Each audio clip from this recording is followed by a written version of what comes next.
Welcome back after the break. और viewers, अगर हम पाकिस्तानी यूथ की बात करें, इस वक्त पूरी मुल्क की आबादी का जो 60% हिस्सा है वो हमारे नौजवानों पर मुश्तमिल है। लेकिन अगर हम इन नौजवानों को देखें सो अनफॉर्चुनेटली इनको उस तरह से वो फैसिलिटीज़ जो हैं वो मुयस्सर नहीं, जिसकी वजह से इनके पास अगर स्किल्स हैं, टैलेंट्स हैं, सो उसका भरपूर तरीके से फ़ायदा उठा सकें और ऑब्वियसली मुल्क व कौम का जो नाम है वो रोशन कर सके। बेसिकली जो नौजवानी का टाइम पीरियड होता है वो बहुत खूबसूरत टाइम पीरियड होता है। इसमें किसी भी इंडिविजुअल के पास बहुत ज़्यादा ऑब्वियसली पावर होती है, एनर्जी होती है, पैशनेट कोई भी इंसान जो है वो बहुत ज़्यादा होता है और इसके साथ साथ इरादे भी जो हैं वो बहुत ज़्यादा जो है वो बड़ा डिटर्मिंड कह लें कि वो होता है। लेकिन अनफॉर्चुनेटली यहाँ पर पाकिस्तानी अगर हम नौजवानों को देखें सो उनको उस तरह से फैसिलिटीज़ जो हैं वो नहीं प्रोवाइड की जाती हैं हमारे एजुकेशन सिस्टम में। ऑब्वियसली इसके कुछ ना कुछ फ्लॉज हैं। हमारी गवर्नमेंट उस तरह से फ्रंट पर आकर इन नौजवानों के लिए कुछ नहीं करी। So what we have to do, what needs to be done, और क्या इस वक्त जो नौजवान हैं वो पाकिस्तान पर बोझ हैं या हमारा एसेट हैं, इस पर बात करने के लिए मेरे साथ सोशल एक्टिविस्ट जमशेद शरीफ साहब शो में मौजूद हैं। जमशेद साहब, थैंक यू सो मच। तो सबसे पहले what do you think, Pakistan के नौजवान हैं क्या हम पर या हमारे मुल्क पर बोझ हैं या हमारा असासा है? बिस्मिल्लाहिर्रहमानिर्रहीम। बहुत शुक्रिया, आपने फिर मुझे इनवाइट किया। मैं इसके अंदर आपको ये बताऊंगा, ये नौजवान जो यूथ बल्ज है ये पाकिस्तान का सबसे ज़्यादा हाई रेट है दुनिया के अंदर। ये यूथ बल्ज की थोड़ा सा मैं आपको बता दूं, इसके ब्रैकेट में कौन लोग आते हैं।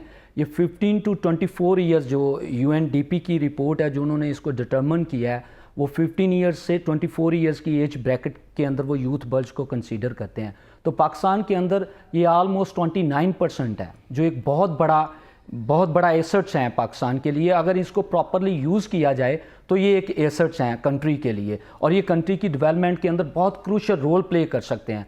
दूसरी साइड पे आपने खुद ही बात की कि अगर इनको वो फैसिलिटीज़ ना दी जाएं तो फिर ये एक बोझ होगा। फिर इस यूथ को संभालना पाकिस्तान के लिए या किसी भी स्टेट के लिए जिसकी कैपेसिटी नहीं है वो कोलैप्स कर जाएगी। तो ये हमारे लिए एसेट्स हैं और नो डाउट हमारे नौजवान पाकिस्तान का बड़ी जगहों पे नाम भी रोशन कर रहे हैं।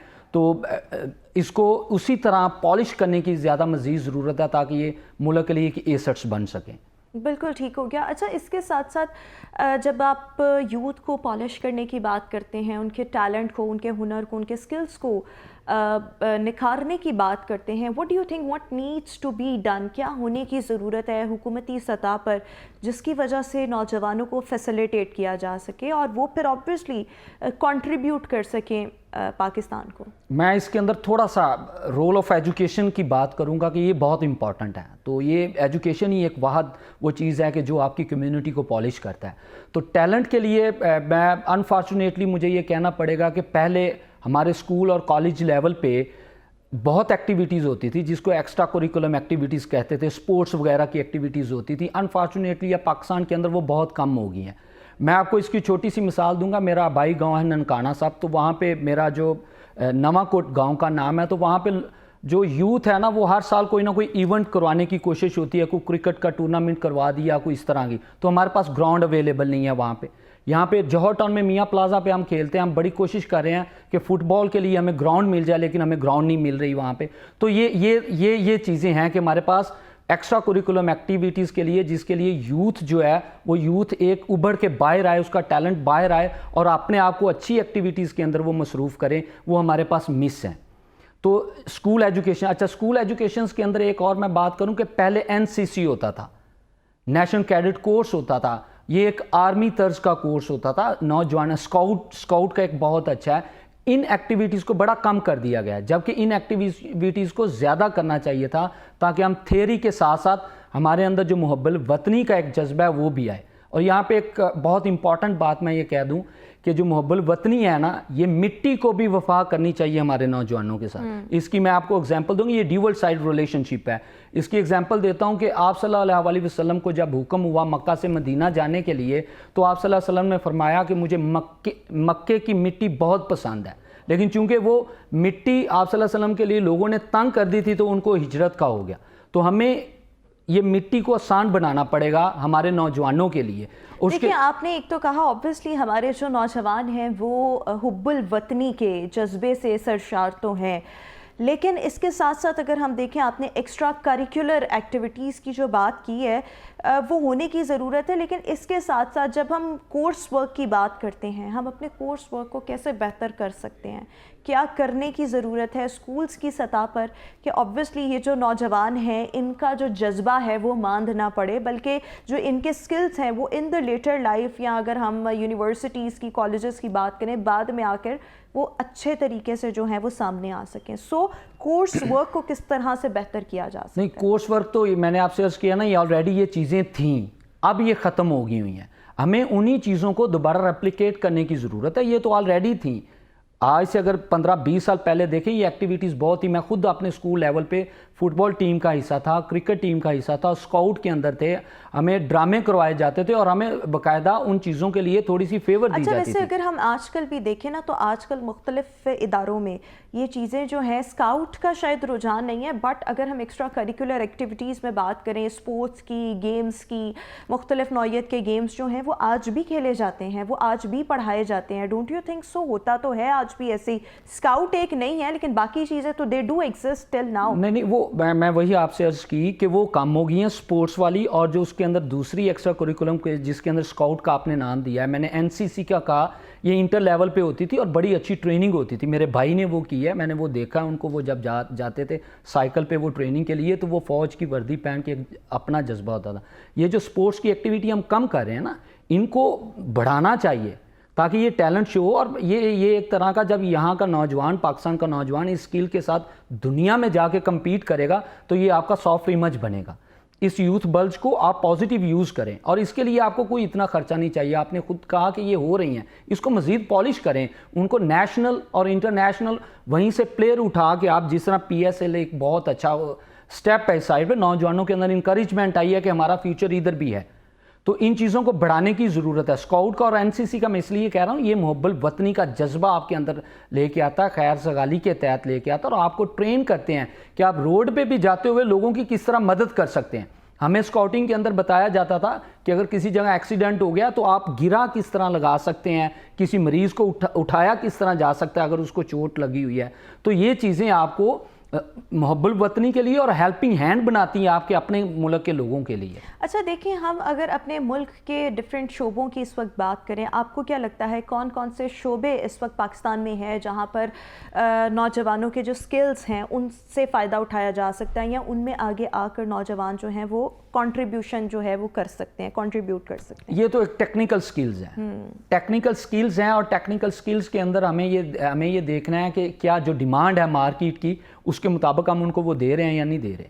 ठीक है, टेक्निकल स्किल के अंदर मैं एक और आपको इंपॉर्टेंट बात करूं कि क्योंकि दुनिया के अंदर टेक्निकल लेबर की बहुत डिमांड है, तो पाकिस्तान को चाहिए कि उन मुल्क के साथ, उन कंट्रीज़ के साथ कोऑर्डिनेशन करें और अपने जो आपकी यूथ है उसको टेक्निकल स्किल दें। आर्टिफिशियल इंटेलिजेंस है आपकी, इसके अलावा दूसरी लेबर है, उसके अंदर आप ट्रेन करें और पूरी दुनिया में आपके पाकिस्तानी नौजवान जाएं। जब ये पूरी दुनिया में जाएंगे, अल्लाह ना करे पाकिस्तान में किसी किस्म का भी कोई मसला होगा, तो ये पूरी दुनिया में आपके लिए आवाज़ उठाने वाली यूथ वहाँ खड़ी होगी। वो कंट्रीब्यूट भी करेंगे आपके मुल्क में सोशो इकोनॉमिकली भी, और वहाँ पे आपको आपकी आवाज़ भी बनेंगे, आपका सॉफ्ट इमेज भी क्रिएट करेंगे, और आपकी यूथ बल जो है ये एक बहुत बड़ा एसेट बन सकती है इस तरह आपका। बिल्कुल ठीक हो गया। और इसके साथ साथ what do you think, Pakistan की तरक्की में यंगस्टर्स जो हैं वो अपना रोल कैसे प्ले कर सकते हैं? इसमें तो नो डाउट, मैंने आपसे कहा ये 29% जो 15 to 24 ईयर्स ऑफ एज है, और आपने इंट्रो में ये खुद बताया कि ये बड़ी एनर्जेटिक एज होती है, तो हमें इसको पॉजिटिव यूज़ करना चाहिए, हमें हेल्पिंग हैंड लोगों का बनना चाहिए। ठीक है, ये जो यूथ है हमें इनको इस तरह की एक्टिविटी दे के, मैं एक छोटी सी बात वो मैं एजुकेशन के हवाले से करूं कि मेरिट सिस्टम है हमारी यूनिवर्सिटीज़ के अंदर। ठीक है, जो 70% है उसको एडमिशन मिलेगा, जो नहीं है वो उसको नहीं मिलेगा। एक एग्जांपल दे रहा हूँ, तो मैं मेरे अपना ये राय है, चूँकि मैं पढ़ाता भी हूँ डिफरेंट यूनिवर्सिटीज़ के अंदर, मैंने ये देखा है कि वहाँ पे जिस बच्चे के अगर 40% 50% मार्क्स है, क्या उसका कोई राइट नहीं है कि वो एजुकेशन ले सके? जब वो एजुकेशन नहीं लेगा, वो उसका पार्ट नहीं बनेगा, तो वो अल्टीमेट क्या करेगा जाके? वो मार्केट में फिर जाके, या तो उसमें से चंद लोग प्राइवेट यूनिवर्सिटीज़ को अफोर्ड कर लेंगे, चंद बच्चे जो हैं वो फिर बिगड़ जाएंगे। तो ये हमारे लिए एक बहुत बड़ा, हमें एजुकेशन सिस्टम के अंदर ये मेरिट सिस्टम को, अभी देखें, मुझे एक बोर्ड ने अगर डिग्री दे दिया है तो मेरा ये राइट है कि मैं किसी भी पाकिस्तान की यूनिवर्सिटी में, स्पेशली पब्लिक सेक्टर की यूनिवर्सिटी में मैं जाके स्टडी कर सकूं। तो हमें इस यूथ को उस साइड पे लेके आना पड़ेगा। ये मेरिट सिस्टम को आप कोई इशू नहीं है, 33% अगर मार्क्स लेके आपने मैट्रिक कर लिया तो आपने एक क्राइटेरिया रखा है, आपने खुद ही क्राइटेरिया एक्सेप्ट किया है कि जी इस पे पासिंग मार्क्स हैं। जिसने वो ले लिया उसको मज़ीद पॉलिश आप करें, मज़ीद पॉलिश करें इसी पाकिस्तान के अंदर। मैं इन्वेस्टमेंट की, यहाँ पॉलिश करने में इन्वेस्टमेंट की थोड़ी सी बात करता हूँ। हमारे यहाँ ना सोशो इकोनॉमिक इनजस्टिस बहुत ज़्यादा है। सॉरी टू से, पता नहीं मुझे ये कहना चाहिए या नहीं कहना चाहिए, कि हमारा होता क्या है, जिन लोगों के पास, जो लीड कम्युनिटी ऑफ पाकिस्तान है, उनके पास वसाइल बहुत ज़्यादा है, लेकिन अनफॉर्चुनेटली वो वसाइल खर्च कहाँ कर रहे हैं? वो कर रहे हैं, उन्होंने जानवर रखे हुए हैं वो, और जिनके पास वसाइल नहीं है उनके 8-8 बच्चे हैं, उनके पास यूथ एनर्जेटिक है लेकिन उनके पास रिसोर्सेज नहीं है, और जिनके पास रिसोर्सेज हैं उनके पास ये वाली रिसोर्सेज नहीं है, यूथ बल्ज वाले। वो क्या करते हैं, वो घर के अंदर, मैं सॉरी टू से ये वर्ड कहना पड़ा, घर के अंदर कुत्ते पाले हुए हैं। एक कुत्ते को पालने के लिए आप डेली 20-30 हज़ार रुपया प्राडो लैंड क्रूजर पे उसके चेक करवाने के लिए जाते हैं, और उसी के साथ एक आबादी है, छोटी सी कम्युनिटी है जहां पे लोगों को पैनाडोल अवेलेबल नहीं है। तो ये सोशो इकोनॉमिक जस्टिस को ना थोड़ा सा हमें, ये जो हमारी लीड क्लास है, इनको चाहिए कि इस साइड पे भी लोगों के ऊपर इन्वेस्ट करें और साथ हुकूमत को भी चाहिए कि नौजवानों में इन्वेस्ट करें। आज ही हम अपने शो में बात कर रहे थे कि IT की बरामदात में जो है 22% तक जो है वो रिकॉर्ड इजाफा देखने में आया है। इसी तरह से दीगर शोबों के लिए भी काम किया जाए। There is no doubt in it कि पाकिस्तान में बहुत ज़्यादा टैलेंट मौजूद है, लेकिन जब ये टैलेंट पढ़ लिख जाता है तो यहाँ पर lack of opportunities, lack of facilities की वजह से उनकी कोशिश ये होती है कि हम किसी बाहर के मुल्क में जाएं और वहाँ पर सर्व करें। इनको यहाँ पर रोकने के लिए हुकूमत को ठोस और मौसर इक़दाम जो हैं वो करने की ज़रूरत है। Thank you so much Jamshed साहब हमारे साथ मौजूद है। व्यूअर्स, अभी एक ब्रेक, आपसे मुलाकात करेंगे एक वक्फे के बाद।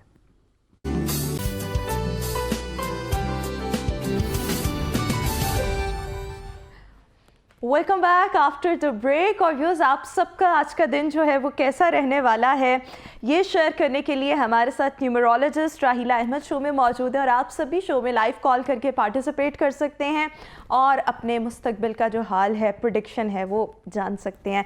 राहिला, thank you so much for being with us once again. Hope you are well. कैसी हैं आप?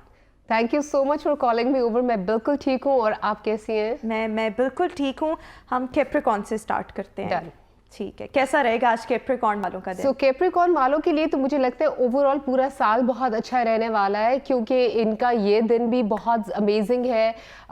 हेल्थ वाइज कोई नया रूटीन अगर ये स्टार्ट करना चाहें तो दिस इज़ फेवरिंग देम। उसके अलावा फाइनेंशियली आज इनको कोई बड़ी अमाउंट, कोई हेफ्टी अमाउंट मिलने के चांसेस हैं, तो आप खुश हो जाएं। फैमिली के साथ अच्छा टाइम स्पेंड होने वाला है, और कोई ट्रिप भी प्लान हो सकता है। बिल्कुल ठीक हो गया। एक्वेरियस के बारे में बता दें, एक्वेरियस का आज का दिन। एक्वेरियंस के लिए भी आज का दिन बहुत अच्छा है। बेसिकली तो अगर आप ये समझें तो इस आपके फेवर में जा सकता है, तो आप इसको किसी भी तरीके से मोल्ड कर सकते हैं। फाइनेंशियली कुछ सही रहेगा, नॉर्मल रहेगा। हाँ, एक छोटी सी एहतियात की बात है कि करियर के ऊपर आपको किसी से कोई अपोजिशन फेस करनी पड़ सकती है, तो you have to be careful in that front. उसके अलावा अगर आप स्टूडेंट हैं तो आपके लिए आज का दिन, अगर पेपर चल रहे हैं कुछ, तो उसमें आपको उसका बेनिफिट होगा। बिल्कुल ठीक। इसका लकी नंबर मैं बता दूं, एक्वेरियंस का आज का लकी नंबर है 2, और इनका कलर है सिल्वर। Lucky colour silver. क्या हमारे साथ हफ्सा हैं? अस्सलाम वालेकुम हफ्सा। मेरी डेट ऑफ बर्थ है 16 मई 2005। 16 मई 2005। ठीक। मैं पूछना है कि शादी अपनों में होगी या गैरों में? क्या शादी कब तक होगी? अब अपनों में होगी या गैरों में? अपनों में शादी होगी या गैरों में होगी हफ्सा की शादी? 3 और 2005 है ना जी। शादी इनकी पसंद की होगी, मोस्ट प्रोबेबली फैमिली में। ठीक है, फैमिली में होगी और पसंद की होगी। फैमिली में ये जिसको पसंद करती हैं। बिल्कुल ठीक। पाइसेस के लिए इट्स अ मिक्स थिंग। जैसे फाइनेंशियली और करियर के ऊपर इनको थोड़ा सा केयरफुल रहने की ज़रूरत है। हेल्थ वाइज ये अच्छा करेंगे, मतलब इनका आज का दिन हेल्थ वाइज बहुत अच्छा रहने वाला है। और अनएक्सपेक्टेड कोई फ्रेंड या कोई बहुत क्लोज वन विजिट कर सकता है, एक सरप्राइज एंट्री दे सकता है, जिससे इनका दिन काफ़ी खुशगवार रहने वाला है। सही। सादिया हमारे साथ हैं। अस्सलाम वालेकुम सादिया। जी वालेकुम अस्सलाम। सादिया, क्या जानना है आपको? जी मैडम, मेरी जो डेट ऑफ बर्थ है वो है 31 जनवरी 1983। 1983 83 1983। 31 जनवरी 1983। क्या जानना नहीं सादिया नहीं, आपको? 31 दिसंबर 1983। 31 दिसंबर 1983। क्या जानना है आपको? जी मेरे ना बच्चे नहीं हो रहे, अल्लाह बच्चे नहीं देता, तो आप जरा बता सकते हैं कि हो जाएंगे या नहीं, या क्या क्या सिचुएशन है बच्चों को लेकर? 31 जनवरी दिसंबर बताया ना? 31 दिसंबर 1983। आप अपना नाम फुल बताएंगे? सादिया हमारे साथ अब कॉल पर नहीं है। अच्छा, सो सादिया, मुझे कोई स्पिरिचुअल रुकावट नज़र आ रही है। वैसे जनरली आप ठीक हैं, कोई ऐसा इशू नहीं है। आप कुरान से मदद लें, ऑनेस्टली सूरह रहमान से मदद लें, वो मिरेकल्स क्रिएट करता है, सारी दुनिया को पता है सूरह रहमान अब्दुल बासित मिस्री की आवाज़ की। आप किसी के साथ एसोसिएट हो जाए, एक हफ्ता करें, उनसे दुआएं कराएं। उसका ये तरीका होता है कि दिन में 3 मरतबा आपने सुननी होती है, 1 मरतबा आप दुआ कराते हैं। और आप ओपल एक स्टोन है, आप वो ले लें और अपने हाथ में उसको रख के आप अल्लाह ताला के साथ कनेक्ट हों और ये नियत करें कि अल्लाह ताला इस स्टोन को इतना चार्ज करते कि मैं ये पहनूं तो इसकी बरकत से मेरा बेबी हो जाए। क्योंकि ओपल बर्थ के लिए बहुत अच्छा होता है। वाइट ओपल आपने लेना है और राइट हैंड की ये मिडिल फिंगर में आपने पहनना है। बिल्कुल ठीक हो गया। एरीज के बारे में बता दें, आज एरीज का कैसा दिन है? एरीज के लिए सबसे, एरीज का जो आज लकी नंबर है वो 1 है और उनका जो लकी कलर है दैट इज रेड। एरीज के लिए अगेन थोड़ा सा कॉशन वाली बात है कि अगर आप ड्राइव कर रहे हैं, मैं सुबह सुन रही थी कि मोटरवे पे बड़ी फॉग है सारा, तो you have to be careful क्योंकि ड्राइविंग में कुछ प्रॉब्लम हो सकती है। उसके अलावा हेल्थ भी कोई फ्रस्ट्रेशन चल रही है तो हेल्थ वाइज भी इट्स इम्पॉर्टेंट। एहतियात से आप अपनी एक्सरसाइज रिजीम फॉलो करें क्योंकि आप स्ट्रेन कर सकते हैं अपना कोई मसल या इस तरह की कोई इंजरी हो सकती है। काम से पे रिलेटेड करियर वाइज कुछ थोड़ा सा मुश्किल होगी, लेकिन the best part is this कि फैमिली की सपोर्ट रहेगी और आपका कोई लीगल अफेयर से रिलेटेड अगर कोई प्रॉब्लम चल रहा है तो वो डॉक्यूमेंटेशन अशरफ पेपर हमारे वर्क साथ कंप्लीट हैं। करें। अस्सलाम वालेकुम अशरफ, क्या जानना है आपको? जी अस्सलाम वालेकुम। मेरा असल में मेरी तबीयत खराब है, तो आप जरा साहब ला के बताएं मेरी तबीयत कब तक ठीक होगी। अशरफ पूरा नाम बता दें। जी मोहम्मद अशरफ। और आपकी डेट ऑफ बर्थ क्या है, तारीख पैदाइश? 1975। 1975। वो तो ईयर है ना। हाँ, डेट ऑफ बर्थ क्या है अशरफ आपकी? तारीख पैदाइश क्या है? 1 जनवरी तकरीबन मेरा ख्याल है। अच्छा नहीं, ठीक है, एक्यूरेट नहीं हाँ, पता। ठीक अशरफ के नाम से ही है। बता दें। अशरफ साहब, मुझे लगता है कि आपका ना मेदे से रिलेटेड इशू है, तो आप किसी अच्छे हकीम को या डॉक्टर को दिखाएं। आपका स्टमक से रिलेटेड जो प्रॉब्लम्स है वो रिजॉल्व होंगे तो काफ़ी बिल्कुल ठीक हो गया। टॉरस के हवाले से बता दें। टॉरस के लिए बहुत अच्छा दिन है। कोई फाइनेंशियली आप काफ़ी अरसे से अगर कुछ करना चाह रहे थे तो टुडे इज़ द डे, आपकी वो डील थ्रू हो जाएगी। उसके अलावा बाहर का ट्रैवल का भी कोई सीन हो सकता है और एक किसी के साथ फैमिली ट्रिप को आप प्लान कर सकते हैं, vacation that will be exciting for you. Property से रिलेटेड कोई कहीं से प्रॉपर्टी मिलने के चांसेस हैं आज, तो it's a lucky day for. बिल्कुल ठीक हो गया। हुमैरा हमारे साथ हैं। अस्सलाम वालेकुम हुमैरा। वालेकुम अस्सलाम। मैंने ये पूछना था कि मेरी डेट ऑफ बर्थ है 15/4/1998 1998। और औलाद कब तक होगी? औलाद कब तक? माली मामला कैसे रहेंगे? माली मामला कैसे रहेंगे? औलाद कब तक होगी? हुमैरा नाम है। 15 जनवरी 1998। 98 इज 89 98। अच्छा, 9 + 8 is 17 + 10 is 9।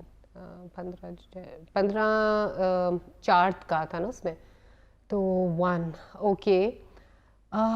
माली हालात का पूछ रही थी माली शायद। हालात और औलाद कब तक होगी? इस साल आपके औलाद होने के बहुत चांसेस हैं, तो बस आप मिठाई तैयार रखें हम सबके लिए इंशाल्लाह। और माली हालात भी बेहतरी, मार्च से ऑनवर्ड्स बेहतरी की तरफ जाएंगे। बिल्कुल ठीक हो गया। जेमिनाई। जेमिनाई के लिए अगर, हाँ, जेमिनाई के लिए इंपॉर्टेंट बात यह है कि अगर आपका कोई बच्चा या बच्ची की तरफ से आपको कोई यंगस्टर घर में, उसकी तरफ से कोई गुड न्यूज़ मिल सकती है, so you can feel proud. हो सकता है बाहर अप्लाई किया हुआ हो तो आज उसका मिल जाए आपको रिजल्ट। और उसके अलावा domestically it's going to be very good. Health wise भी आपका बहुत फेवरेबल रहने वाला है। काम के ऊपर आपको थोड़ा सा एहतियात से चलना पड़ेगा क्योंकि थोड़ा सा लेजी होने के चांसेस हैं, तो उसका ख्याल रखें। बिल्कुल ठीक। हमारे साथ इस वक्त लाइव कॉलर है जावेद। अस्सलाम वालेकुम जावेद। जी नवाज़ जी, डेट ऑफ बर्थ और क्या मालूम करना है आपको? जी, मैंने मालूम करना चाह रहा हूँ मेरे आने वाले हालात पे कितनी मुश्किलात हैं और मुखालिफ कितने हैं।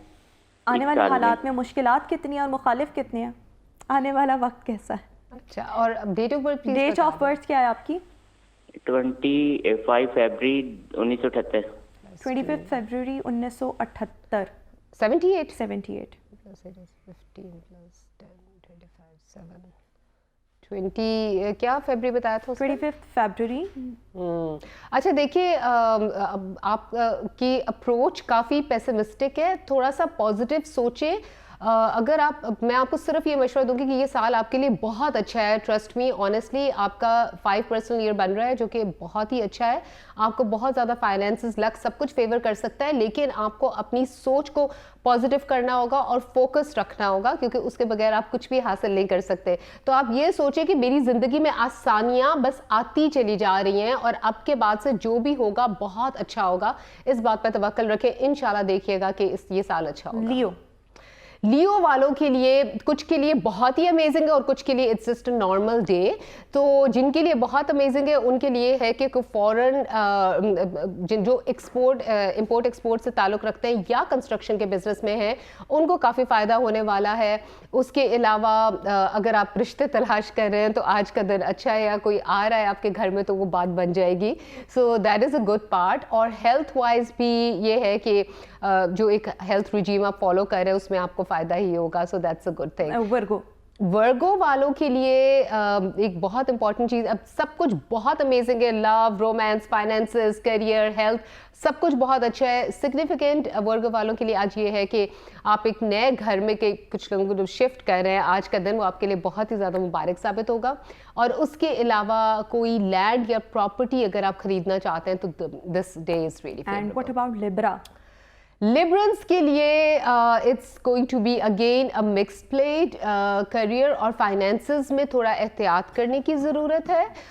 फैमिली और फ्रेंड्स के साथ ताल्लुक़ काफ़ी अच्छा रहने वाला है। सोशल लाइफ एंजॉय करेंगे। उसके अलावा आपका जो लकी नंबर बन रहा है आज का वो है 11, और जो लकी कलर है दैट इज़ लाइट ब्लू। उसको यूज़ करें तो ज़रा it can cool your nerves. बिल्कुल ठीक हो गया। सेकेंड लास्ट हमारा स्टार है स्कॉर्पियो। स्कॉर्पियो वालों के लिए इट्स अमेजिंग। फाइनेंशियली आप काफ़ी ज़्यादा खर्च कर रहे थे पिछले दिनों में, तो आज ज़रा सही आप कंट्रोल कर सकेंगे। उसके अलावा अगेन इनका भी ये है कि कोई लैंड खरीदना चाह रहे थे तो this is a very favourable time. आपको वो मिल जाएगा काफ़ी अरसे से जिस चीज़ के ऊपर आपकी नज़र थी। Today is the day, deal हो जाएगी। और हेल्थ वाइज भी आप काफ़ी अच्छा करेंगे। हाँ, कोई फैमिली गैदरिंग होगी जिसके अंदर आप you will be in the limelight और आप शो लूट लेंगे। बिल्कुल ठीक हो गया। आखिरी हमारा स्टार सेजिटेरियस, आज का दिन कैसा रहेगा? सेजिटेरियस वालों के लिए भी आज का दिन बहुत अच्छा है। अच्छा, थोड़ी एनर्जी बहुत ज़्यादा हाई है तो you can actually go a little overboard while working. Workaholic हो सकते हैं, उस एनर्जी को एक्स्ट्रा यूज़ ना करें कि फिर आपकी एनर्जी ठुस हो जाए। सो थोड़ा बैलेंस में चलें। और उसके अलावा हेल्थ, करियर, फाइनेंसेस, सब एस्पेक्ट्स बहुत अच्छे हैं। बिल्कुल ठीक। और हमारे साथ इस वक्त कॉलर हैं हैदर। अस्सलाम वालेकुम हैदर, क्या मालूम करना आपको? जी, मेरा नाम एहसन सुभानी है। एहसन सुभानी? हाँ जी। अच्छा ठीक है। डेट ऑफ बर्थ क्या है, मालूम क्या करना आपको? मेरी डेट ऑफ बर्थ है 1/30 महीना 1995 है। 1/30 1995 1 जुलाई। और पूछना क्या चाह रहे हैं जी? पूछना क्या है आपको? मैं अपने सितारे के बारे में पूछना चाहता हूँ। सितारे के बारे में 1 जुलाई का है ना? हाँ, आपका इस साल सितारा काफ़ी अच्छा रहने वाला है। सिर्फ ये है कि अपनी स्पिरिचुअल लाइन के रिलीजन से रिलेटेड नमाज, दुआ के ऊपर फोकस करें। इस साल आपको दुआओं से बहुत कुछ मिलने वाला है। बिल्कुल ठीक हो गया। थैंक यू सो मच राहिला अहमद हमारे साथ शो में मौजूद थी। व्यूअर्स, इसी के साथ ही हमारा आज का शो जो है वो अपने इख्तिताम को पहुंचा। इंशाल्लाह आपसे मुलाकात करेंगे अपने नेक्स्ट प्रोग्राम में। आप अपना बहुत ख्याल रखिएगा। मुझे दीजिए इजाज़त। अल्लाह हाफ़िज़।